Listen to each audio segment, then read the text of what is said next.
Hello, my name is Robbie. On here, I'm Templar Knight. Every person who believes in God but does not go to church has a story why. But it's said that whenever two or more gather in God's name, that He is there. So this is church. Welcome. I'm glad you're here. Last week something came up and I decided it was something I wanted to go into further. It was, again, one of those conversations that happens after the main video and we're just hanging out talking. This week I want to talk about addiction. Because that's a difficult topic. It's hard sometimes. Most people struggle with this in one way or another. And I decided that, yeah, we're going to do this. So when I first started trying to think, okay, what am I going to talk about? It was, do I touch on the key ones? Because there's the obvious addictions. There's drugs, there's alcohol, there's the well-known addictions that everyone is so just quick to blame it on. We got programs for people who are addicted to alcohol where they can go and earn chips and get professional help. We've got programs for people who are struggling with drug addictions. We've got all sorts of stuff out there for people to help them with addictions that are, I hate to say it, what are known as the big ones. But I didn't want to touch on that because, let's face it wouldn't be me if I just went and talked about the norm. So let's talk about other addictions that we have.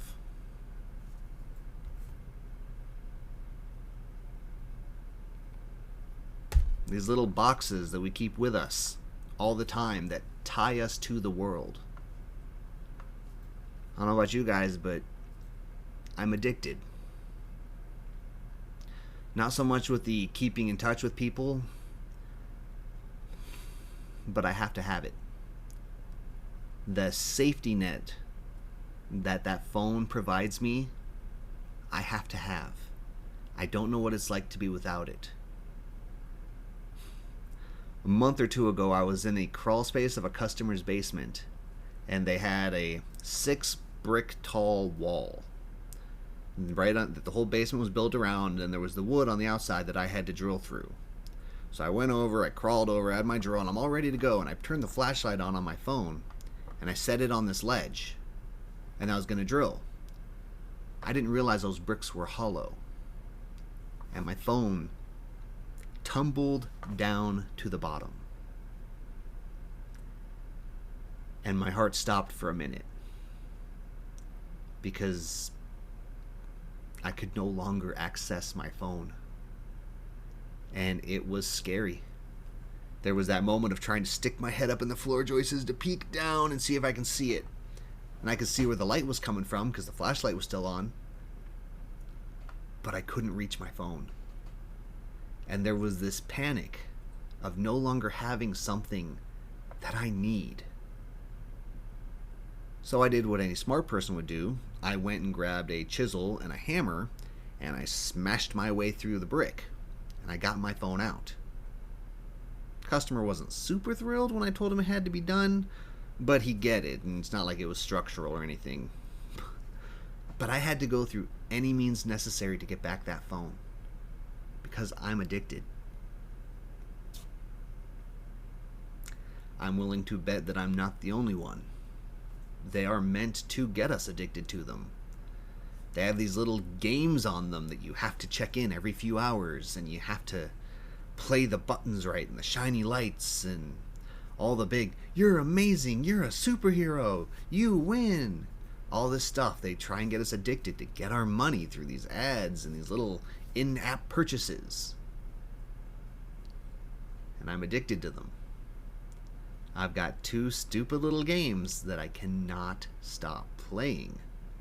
Thankfully, the ones that become what I call ad simulators, I stay away from those, but I can't not play these games.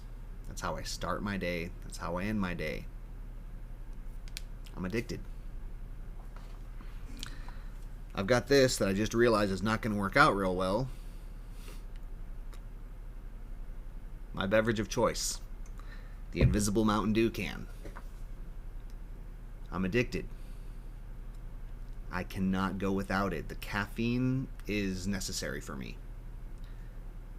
I used to do this thing back when I was young and dumb where I would quit drinking Mountain Dew for a month every year. I did it so that I could prove to myself that I was strong enough to do it. I could always say, well, I'm not addicted. I could quit whenever I want. And so I would. All that would happen was I'd end up getting really, really thirsty.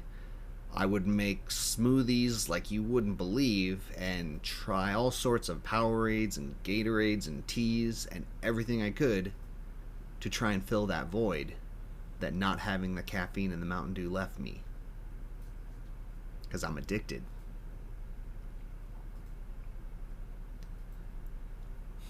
I have a very addictive personality. Most of the things that I do, I go big. Whether it's a board game that's meant to be played a certain way, that I have to blow it up and make it play this way. Some sort of tabletop something or other. The Hot Wheels racetrack I've got set up in my basement. Thing is awesome. It's not just your regular Hot Wheels track. This thing's crazy. Because if I'm going to do something, I'm going to commit to it and I'm going to go big. Because that's just what I do. I'm addicted to that rush of doing things on a grand scale. I'm addicted. I have intentionally stayed away from pretty much every illegal drug out there that is known to be addictive because it scares me. Because I know what I am like. It was 5 years ago when I finally had my first alcoholic beverage, because I know that alcohol can be addictive. And even then, I set up rules. Now, slowly, my rules have changed. It used to be that I had to have a certain amount of people around me who I knew had my best interest in mind, just in case I took it too far. I never did, but just in case. And then it became well, there will never be alcohol in my house. I will only drink around these certain places with these people. I'll never go to bars. It'll always be around family. And I set rules to control this because I do not want to become an alcoholic. And now I've got alcohol in the house because I know I can control myself. Every Friday night, me and my buddy Jay, we throw back a cold one and hang out. And it's one of the highlights of my week. But it's rare that I drink more than that. And I've got my current rule. No drinking after a hard day work. No drinking when I'm upset. Because I do not want that to become a crutch. I do not want that to become the norm for me. Because I'm afraid I'll get addicted. Everything I do, I risk that. I've got an addiction to music. Not just any style music. I've got specific music types that I have to have. And if I can't find that emotion from the music, I end up moving on. I've got to have that sense, that feeling that only the right song at the right time can give you. Those of you music people out there, you know what I'm talking about. You've been there where you've had that song that just hits you right and it just amps you up and you just get hyped and it's just, let's go! And you're just feeling it. Those of you who like music that much, you know what I'm talking about. I'm addicted to that. I want more. I want things that will inspire emotion in me.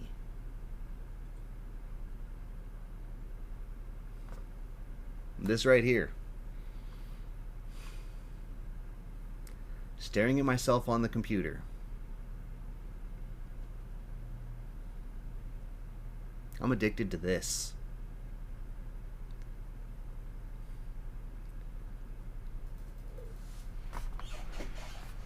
I spend all week, whenever I've got alone time, planning and preparing. I stop listening to audiobooks at work when I'm driving because I'm thinking about Sunday. Because Sunday is going to be my next big fix. I'm going to get to be here on stream, and people are going to show up. And I'm going to talk about God. I'm going to talk to them about Jesus and his love for them.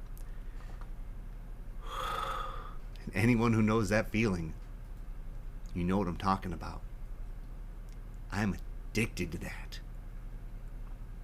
Last week I should have canceled. I had important stuff to do. I forced my family to reschedule Father's Day so that I could be here. Because I'm addicted to this. The thought of not getting to talk about my Lord for a week.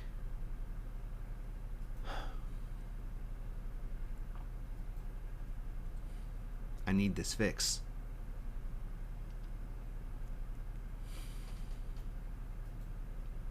Because this buzz that I get, whether it be good or bad, every single person who's here, you've seen me get overwhelmed. It's almost happened twice tonight.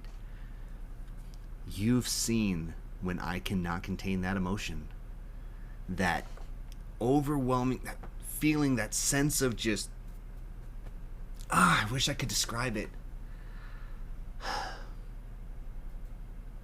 Jesus' love is amazing. And I'm addicted to it.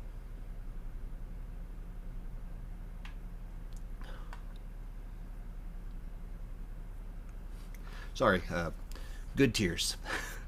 that buzz kicking in, that passion, that emotion, that drive, that presence of the Lord overwhelms me.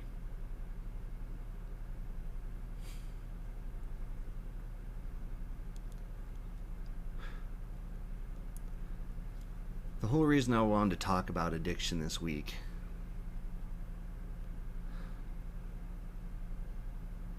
because it's not always bad. Society has this negative look that being addicted to something, that's horrible. You need to get help. But what if it's not always that bad? I'm going to go into the Bible here, throw out a few verses just to see what I could find, because I did some good research this week on addiction, and just so everyone knows, I've switched over from the NIV Bible, the New International Version, to the Message Bible, and if you have the opportunity to, I recommend it. For most of us, we find the Bible on the computer, so it's very easy for us to switch over. But yeah, the Message, it's written in a way that I like, because it's words I can understand. We all know how much I hate the big church words that I have to go back and explain. The Message tried to take that out for us. Now, it's not the most accurate interpretation, but it gets the point across. So, I'm going to start with Exodus 20, verse 3 from the Message. And this is when, you guys remember we talked about that guy Moses, and he did some miracles, and he took all those people out of slavery from Pharaoh, took them for a big old walk for like 40 years. But this was what was said. It says, "No other gods, only me. No carved gods of any shape, size, or form of anything whatever, whether of things that fly or walk or swim. Don't bow down to them and don't serve them, because I am God, your God. And I'm a most jealous God, punishing the children for any sins their parents passed on to them, to the third and even fourth generations of those who hate me."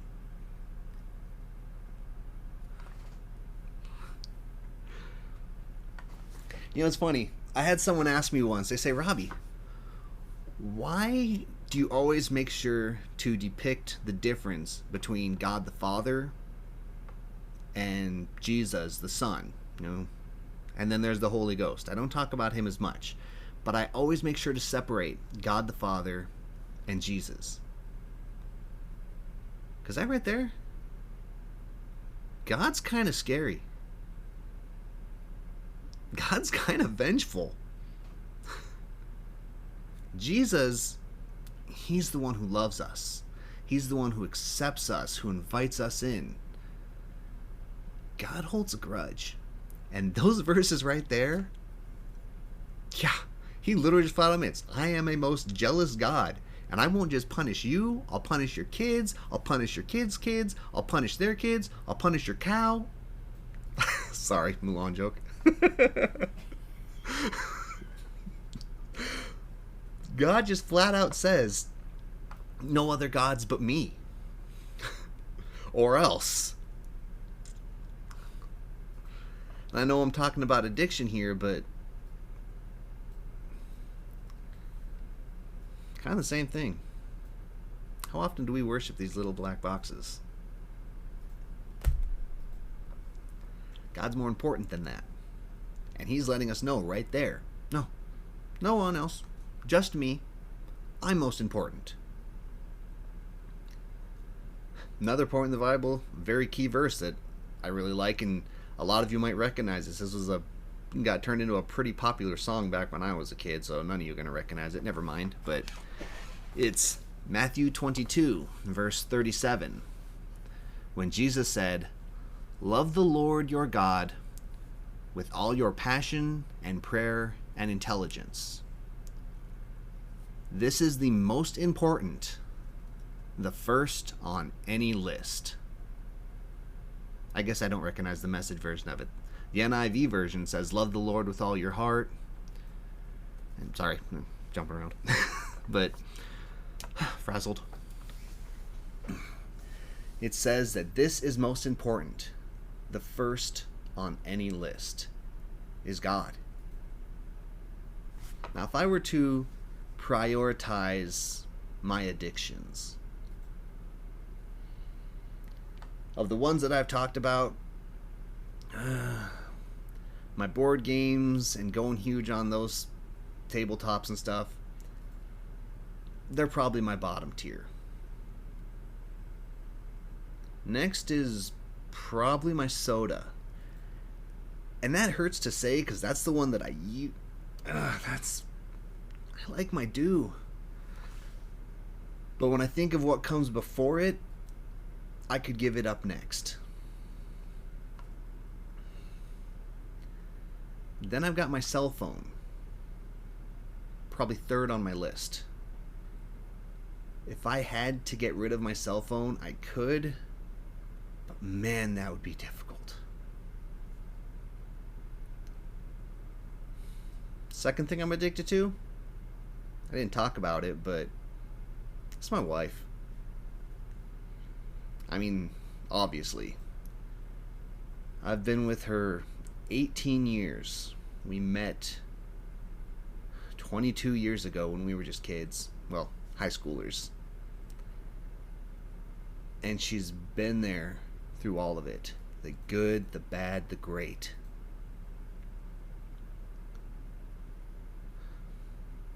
I'm addicted to her.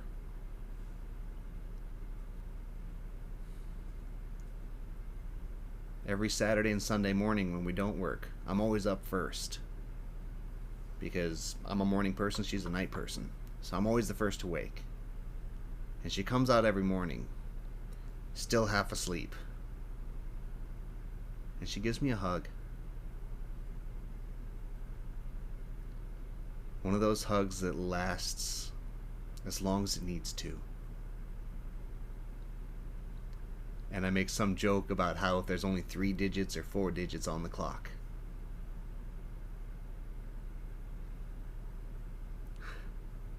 I'm addicted to that.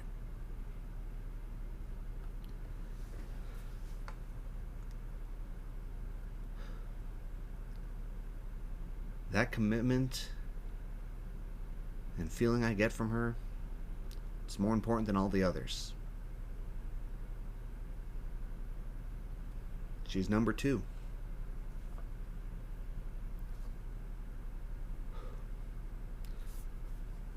And my number one addiction, the thing that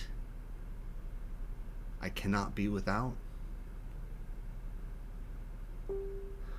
that's the Lord's love. The feeling you get when Jesus is in your life, when He's a part of what you're doing.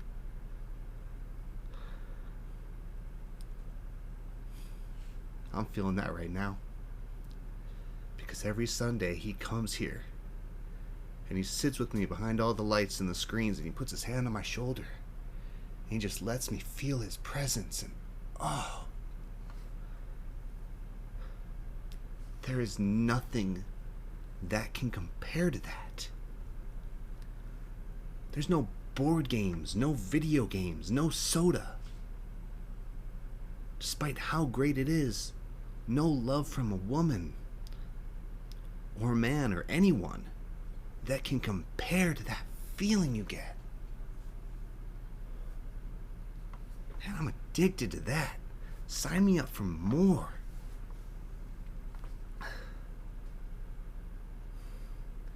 Man, I'm not just addicted to this. I'm out here pushing it. I'm like a drug dealer out on the street corner saying, hey man, I've got some God's love. Come and get this. One hit and you will be fixed for life. You won't need anything else. I'm like a drug dealer slanging God's love. That is...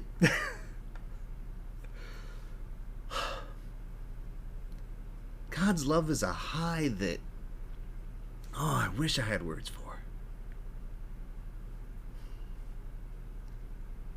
And the best part of it,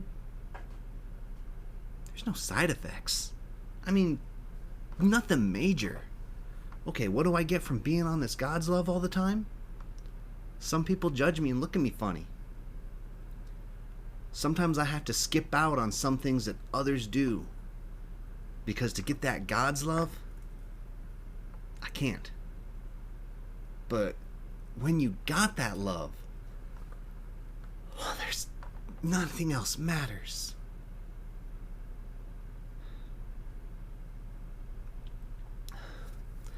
There are times that I almost wish I could speak from experience about what it's like to do other drugs so that I could compare them. I wish I knew what cocaine, heroin, meth, ecstasy, being drunk to the point that you don't remember. Part of me almost wishes I had experimented a little more in my younger days. But why? I found the one that's better than all of them. And I got hooked. Man, I got addicted to that God. That presence of Jesus, that tug in my heart.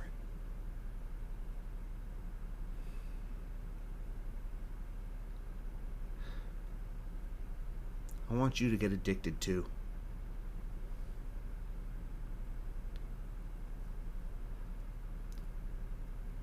I want you to know His love. To know that sense of belonging, that overwhelming joy that only comes from Jesus.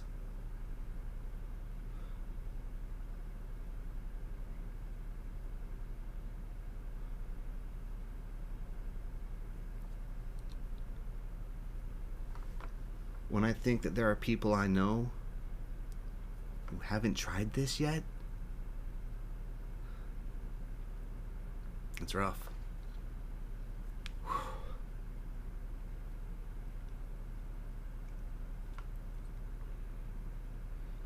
So now's the part of the sales pitch where you guys ask, okay, Robbie, I want this. How do I get this? How do I get this love that you can't even stop crying for 10 minutes because you are so passionately overwhelmed by it. How do I get this? It's easy. It's very easy. You ask for it. You ask the Lord to be a part of your life.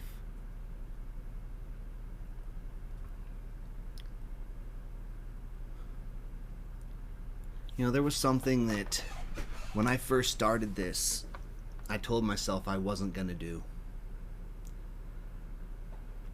I always said that I wasn't going to be a salesman.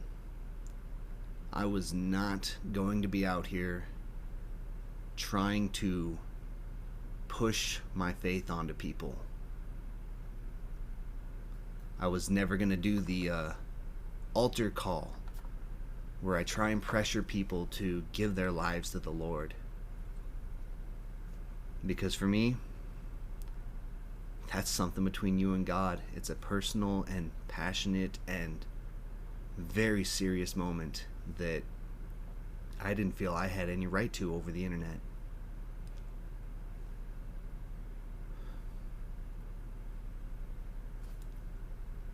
But I can't be here every week talking about how great this love is and not give you the opportunity.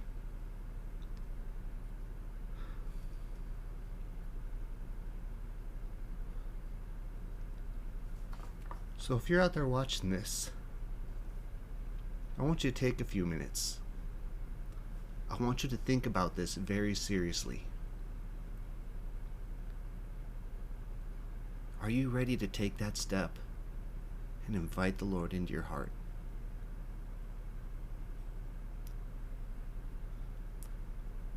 Are you ready to say, yeah, I was a Christian once, but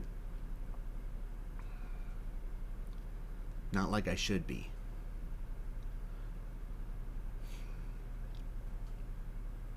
Take a minute and think about that, because I do not want any impulse decisions. Inviting the Lord in your heart is a very serious choice, in my opinion, and I don't take it lightly. But if that's something you want to do,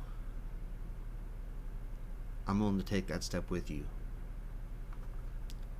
I'm going to give you a little bit more time to think about it, because I want you to know.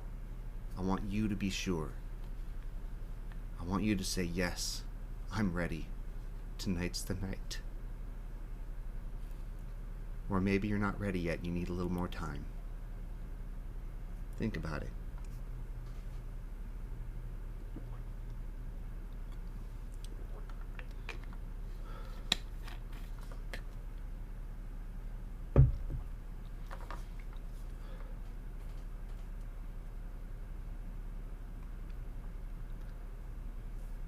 If tonight is the night for you,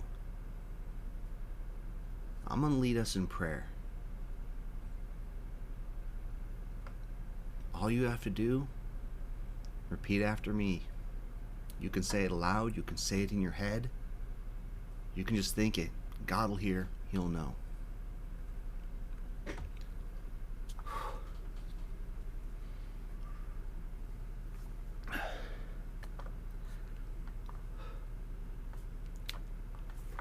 Let's pray. Dear Lord, I want you to be a part of my life.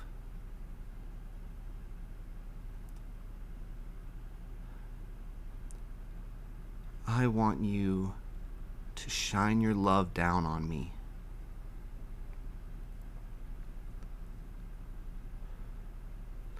Lord, I'm sorry for the things that I've done. I'm sorry for the things I'm going to do.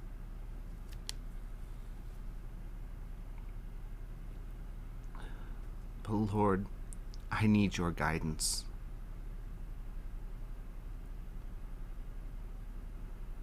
I want you to come into my life tonight.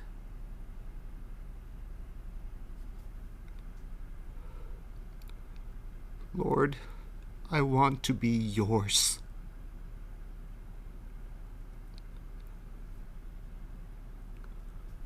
I want to give you everything.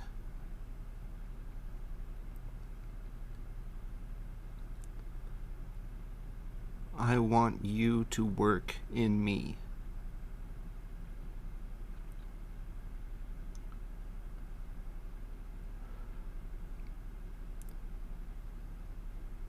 I love you, Lord.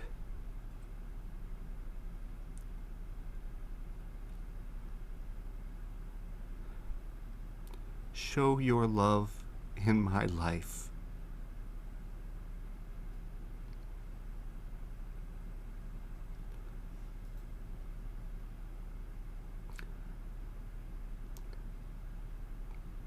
Amen.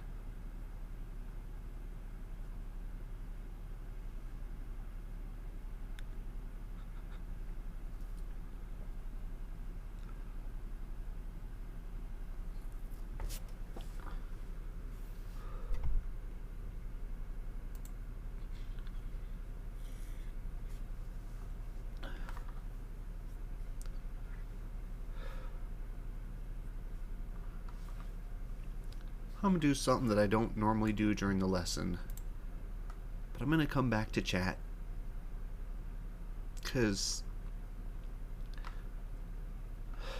I don't want to put anyone on point right now. I don't want to call anyone out. But if you said that prayer tonight,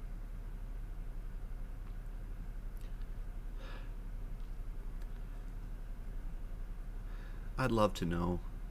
If you're not comfortable putting it in chat, send me a whisper, hit me up on Discord.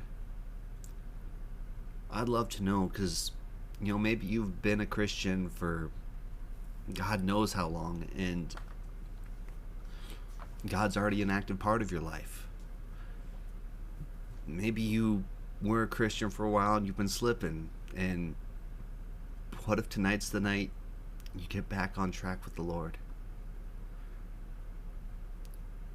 What if you didn't know God, and tonight was the night you gave your life to Him? I'd love to know. And if you're not comfortable saying it here, that's fine. But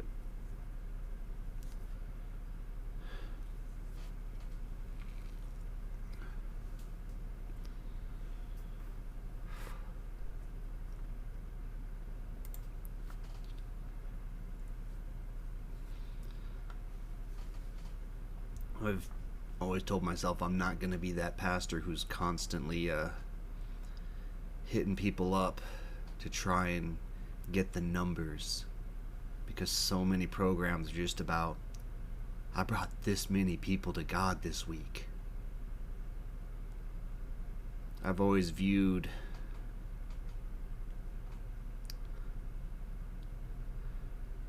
the numbers as not mattering. It's not a bragging right. It's every program I've led has been about, if I can reach one person, if God can work through me to find someone,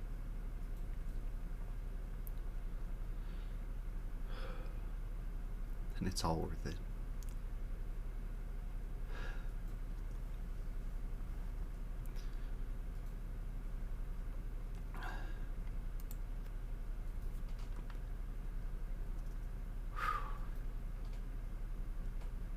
Thank you guys for the messages.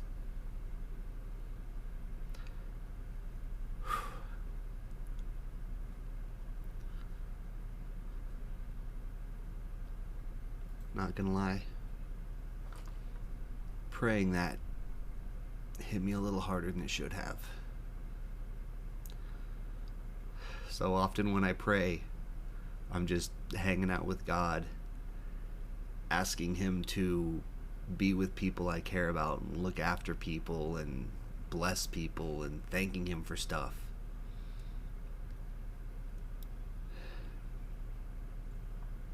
Sometimes I forget just to ask Him to help me open up and invite him in.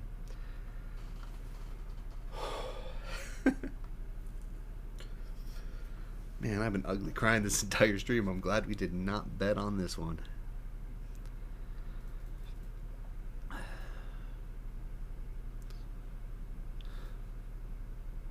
I'm glad you guys could make it for this one tonight. This was not where I expected it to go, but how can I talk about my addiction to the Lord and not offer you guys some?